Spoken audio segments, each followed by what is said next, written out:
So with that, we'll go ahead and go into our scenario number one. So let me first tell you sort of the parameters of this deal. Now, this is a deal I handled just a couple of months ago. A realtor had referred a buyer to me. He was already working with a lender for a down payment assistance program. In fact, looking at a loan program through CalHFA, the California Housing Finance Agency.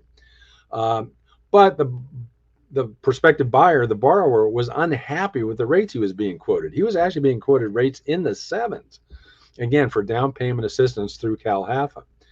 Now, when I encountered this buyer and interviewed him, one of the things I learned is he had enough money in his possession, in his savings account, to support a 3.5% down payment on an FHA loan. So the first thing I pointed out to him is you can get a much better rate since you do have enough money for the down payment.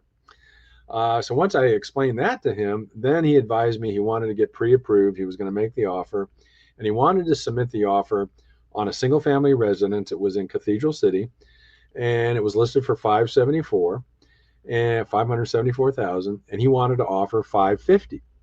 That's $24,000 concession he was going to ask for, but again, he was going to ask for it in the price. So, what did I do with that? Well, let me show you.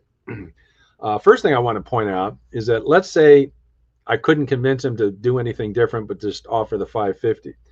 Well, what happens if he offers 550 and he gets an acceptance? Well, his loan amount with 3.5% down and including the upfront FHA mortgage insurance would have been $540,000. Well, at 6%, his principal and interest would be $32.38. So keep that in mind. That's what the kind of terms he'd see on his loan if he had simply offered $24,000 under list price and the seller accepted it, no other concession.